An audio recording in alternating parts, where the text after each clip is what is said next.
Welcome back to another week of us talking about your marriage and my marriage and how we can get a little bit better about honoring our spouse and being one with them and one with Christ. I want to start off, as always, with just a little observation about what's going on in our world today about the socially distancing thing. And I've mentioned it on here before that I'm trying to see if we can get rid of the handshake moving forward. Because you're really just saying, hey, here's my germs, can I have yours? And so let's see if we can find a way to maybe get rid of the handshake. But we've got to replace it with something because we can't just walk up and be awkward and like, hey, we have to have something to replace it. And so I finally figured out what that is. So ladies and gentlemen, I am proposing that we replace the handshake with a bow. Okay, because the bow, think about it, don't write me off just yet. The bow says, hey, I respect you, I honor you, I'm acknowledging you. At the same time, I'm not giving you my germs. So anyway, help me be a part of eliminating the handshake in the United States of America and bringing the bow to the forefront. All right, well, we're here to talk about marriage, which I'm sure you're ready to get to. And so I have a topic for us today that's really, really fun. Conflict. Yeah, that's a lot of fun. So here's a truth about marriage that I didn't believe when I was young and growing up. I thought good couples never had conflict. That's what I thought, if you were really living right.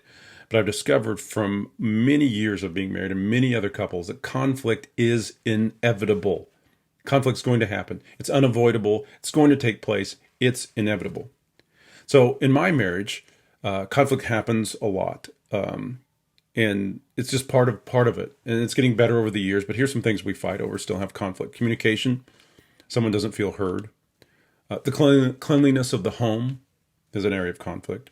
Frequency of sex is a conflict. Finances can be a conflict. Either we're spending too much or we never save too much, but it can be a source of conflict. Decisions about the kids, making the bed or lack thereof on some person's part can be a source of conflict. The temperature of the house can even be a source of conflict. So my point is the conflict is inevitable in my relationship, and I'm guessing it's probably inevitable in your relationship at the same time. So the problem is, if conflict is inevitable, it's in all our relationships, the problem is not conflict then, because it's going to happen. The problem is simply how you and I respond to conflict, how we handle conflict.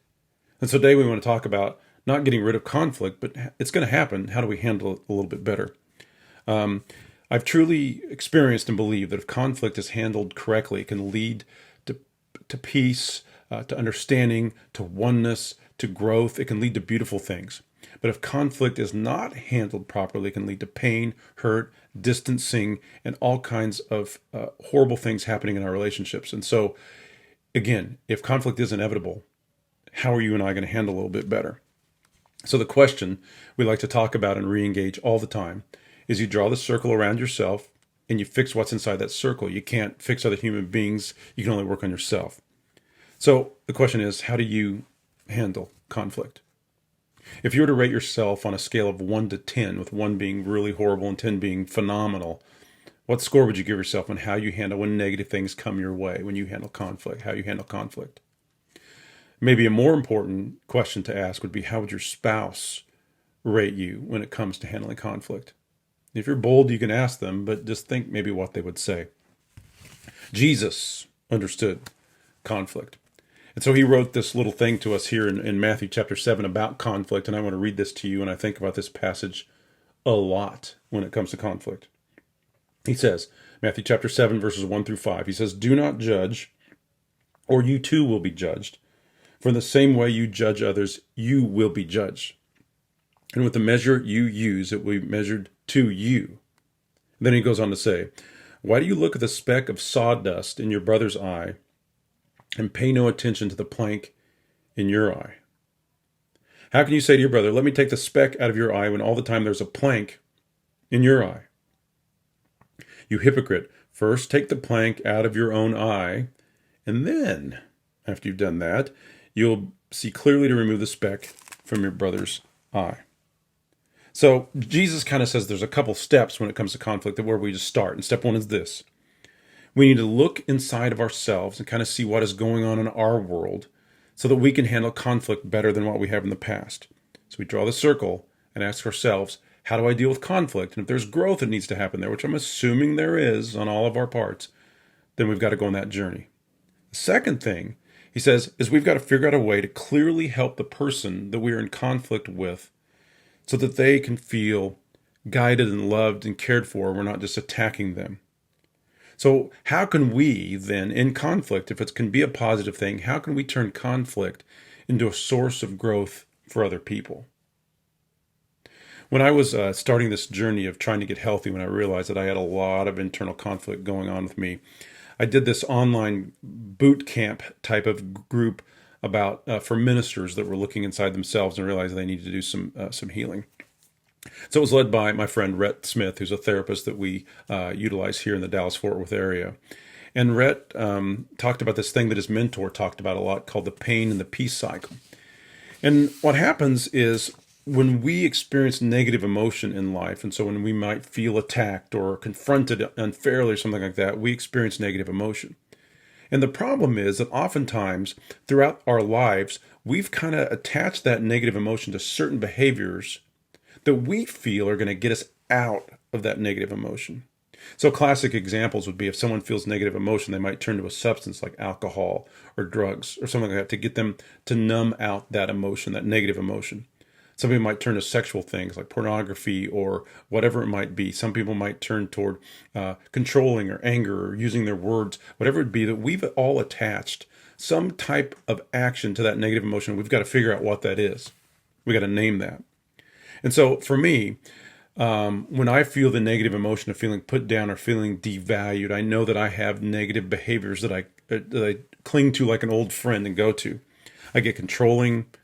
I begin to get very sensitive about, hey, you're not going to talk to me that way. I deflect blame. And then I can kind of isolate a little bit, but I can also attack. And so those things are pain. And so I'm in my pain cycle. I've experienced pain, and now I'm dishing out pain. And obviously, when we experience pain, we dish out pain. We've just created this cycle of pain for ourselves and for other people. So when I do these things, I'm self-protecting, but I'm also causing this world of pain.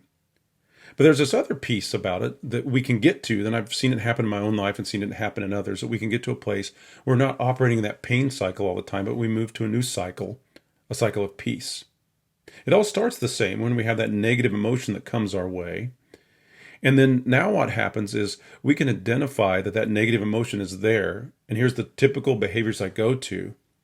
And we can learn to kind of go to some more positive emotions that are right there with us, but they don't get stuck in this cycle of pain. We can actually move into a cycle of peace for ourselves and for others.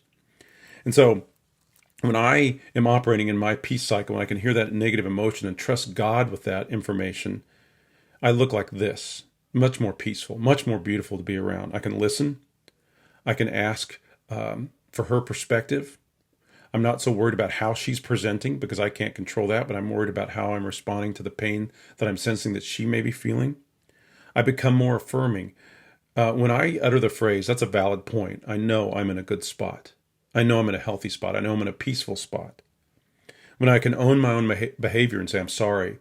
Yeah, you're probably right. I did say that. I did make that over-exaggerated statement, and I'm sorry. And then what happens then, it leads to peace inside of me. It leads to peace inside of my wife, and now we're operating in a peace cycle, and it's a possibility for all of us to get there in the midst of conflict. So when conflict comes our way, we can either be in a pain cycle or a peace cycle. Now, I didn't figure that out by myself, and I don't know if one can. Maybe it's possible, but maybe one of the best things we can do when it comes to conflict is go on our own journey of figuring out what negative emotions trigger me to these behaviors, what are those behaviors, and what is my pain cycle, and what are the things that I do that can lead to a more peaceful life. That might be a beautiful thing. If anything comes out of this when we go on a journey of figuring out my pain and peace cycle and getting healthier, then man, we are on a really good track to having a healthy relationship and dealing with that old inevitable friend of conflict. Doctors Les and Leslie Parrott, which is a fun name to say. I don't know why someone is named Parrott. It's kind of cool. But anyway, they say this: conflict is inevitable, even for loving couples. It's the price that we pay for a deeper level of intimacy in our relationships. So no conflict, no deeper level of intimacy. So they're almost spinning conflict like it has to happen for us to go deeper. But when we learn to fight, a good fight as they call it, they even have a seminar called Fighting a Good Fight, we can use conflict to our advantage and deepen and strengthen our relationships. So conflict is inevitable. It doesn't have to be bad. Again, I didn't know that, but it can be good. Conflict then, for us, can be seen in a more positive light. It's a path. Conflict can be a path to growth and understanding. We can take something very negative and make it positive. I have been watching, I must confess, a little bit more TV, a little more Hulu during this time. And so I've been watching Seinfeld a lot, for those of you that are Seinfelds. And there's a classic scene when George is out on this date and he steps in manure. And he says, it's funny, manure, if you break down the word, it can be a very positive thing. It's got ma, mother, ma, followed by newer, which can be a positive thing. And so if you really break it down, manure is a very positive thing. Well, the funny thing was the girl immediately started to tell George that she had a boyfriend and never went out with him again. I wonder why, when he went into this diatribe about manure. But all that in my diatribe, and you may have left me at this point in time, is to say that we can take something very negative and now can become a positive thing in our relationships. So here's a couple things that I'd like to talk to you about that I've learned. And the Jesus plan had the 2 points to it, right? Here's step 1. We must ask ourselves a few questions. What are your behaviors that limit your ability to successfully manage conflict? What are things that happen when you're in the midst of conflict that don't allow a person to experience peace? What are things that you do that cause pain? Where do you need to get better at conflict? Maybe look at your past, most recent conflict and say, where did I mess up? What could I do better in that situation? Again, it may be that we need to talk to someone, work through our pain and peace cycle, because a lot of times when that pain cycle is trapped with a certain behavior, we can't break it ourselves. We need help. We need Christ. We need others. The second step is to loving and caringly think about the person we're in conflict with. And there's an art of letting things go. We don't have to bring up every little thing that kind of bothers us or hurts us. We can pray about it. We can process it.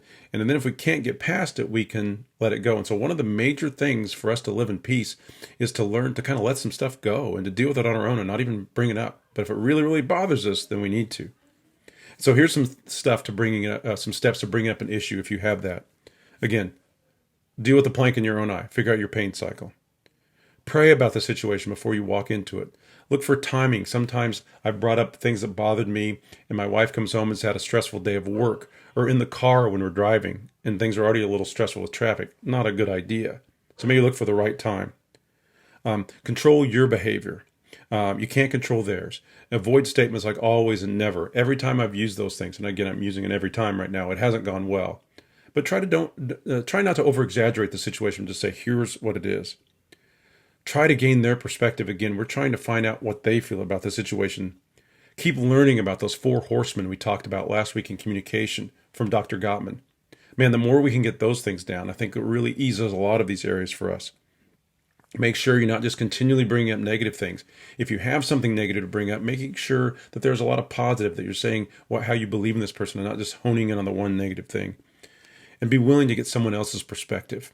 And that's why I love ReEngage and things like this, where we have community, where we can go to a brother or a sister and say, hey, here's what's going on. Here's what I'm thinking about doing. What would you do?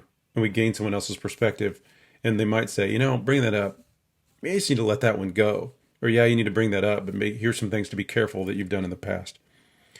And so finally, as I conclude, I would like us all to ask ourselves a couple questions. So just think about, as I mentioned earlier, what are some topics that can spark tensions in your relationship? So maybe write those down. And then go back and say, knowing that these topics are there and they cause tension, what could I do better next time?